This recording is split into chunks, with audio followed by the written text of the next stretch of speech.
Hi guys, welcome back to my channel. இன்றைக்கி நம்மளோட சேனலில் கஸ்டர்ட் பவுடர் ஐஸ்கிரீம் எப்படி பண்ணலான்னு பார்க்க போகிறோம்.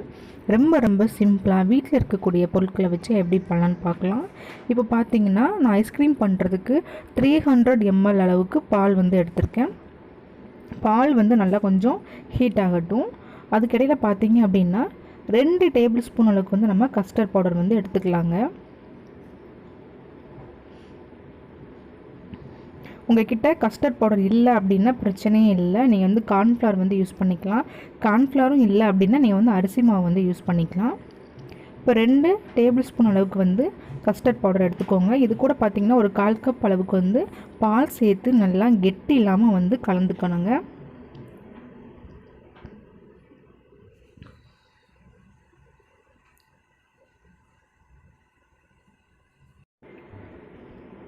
கொஞ்சம் கூட கெட்டி இல்லாமல் நல்லா மிக்ஸ் பண்ணிக்கோங்க.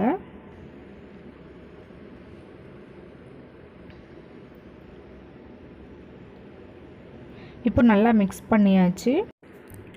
இப்போ பால் பாருங்கள் நல்லா கொதிக்க ஆரம்பிச்சிருச்சு. இந்த டைமில் நம்ம ஸ்டவ்வை லோ ஃப்ளேமில் வச்சுக்கலாம். இப்போ பார்த்திங்கன்னா நம்ம கரைச்சி வச்சுருக்கிற கஸ்டர்ட் பவுடரை இதில் ஊற்றிக்கலாம். கஸ்டர்ட் பவுடர் ஊற்றும் போது அடுப்பை நீங்கள் சிம்லேயே வச்சுக்கணும். அப்படி இல்லைன்னா பால் இதெல்லாம் சேர்ந்து ஒரு மாதிரி கெட்டி ஆகிடும். ஸோ நீங்கள் ஊற்றிட்டு கொஞ்சம் நல்லா இந்த மாதிரி மிக்ஸ் பண்ணிகிட்டே இருங்க.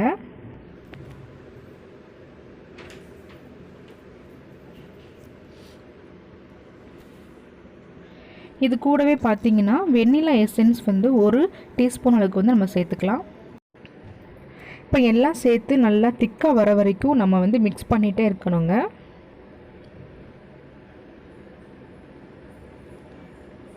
நல்லா திக்காக வரணும், அப்போ தான் ஐஸ்கிரீம் நல்லா க்ரீமியாக வரும்.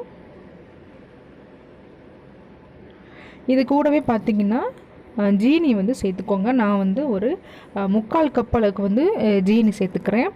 உங்களுக்கு இனிப்பு சுவை ரொம்ப பிடிக்கும்னா நீங்கள் அதிகமாக சேர்த்துக்கோங்க. உங்களுக்கு ஐஸ்கிரீம் எந்த மாதிரி சாப்பிட பிடிக்குமோ அந்தளவுக்கு நீங்கள் இனிப்பு சேர்த்துக்கோங்க.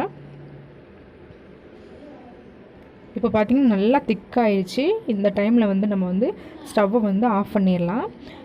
கிட்டத்தட்ட பார்த்திங்கன்னா ஒரு 10 நிமிஷம் அப்படியே விட்டுருங்க. நல்லா கூல் ஆயிடணும். சுத்தமாக சூடு இல்லாமல் ஆனதுக்கப்புறமா நம்ம இதை ஒரு ஜாரில் போட்டு நல்லா பிளெண்ட் பண்ணி எடுத்துக்கணும்.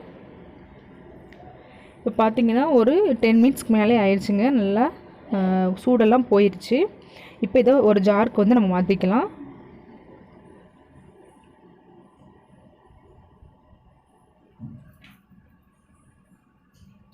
இந்த மாதிரி நல்லா திக்காக இருக்கணும். அப்போ தாங்க ஐஸ்கிரீம் நல்லா க்ரீமியான பதத்துக்கு வரும்.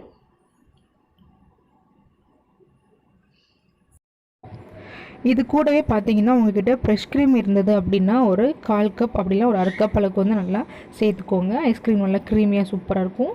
அப்படி இல்லை அப்படின்னா நான் பார்த்தீங்கன்னா வீட்டில் பால் காய்ச்சினதுக்கப்புறம் மேலே வரும் பார்த்திங்களா ஆடை, அந்த பால் ஆடையை எடுத்து வச்சு இது கூடவே பார்த்திங்கன்னா நல்லா பால் சேர்த்து நல்லா பிளெண்ட் பண்ணியிருக்கீங்க. நல்லா ஹை ஸ்பீடில் நல்லா பிளெண்ட் பண்ணிங்கன்னா இந்த மாதிரி நல்லா க்ரீமியாக வரும். நம்ம கடையில் போய் காசு கொடுத்து இந்த மாதிரி க்ரீம் வாங்கணுன்ற அவசியமே கிடையாது.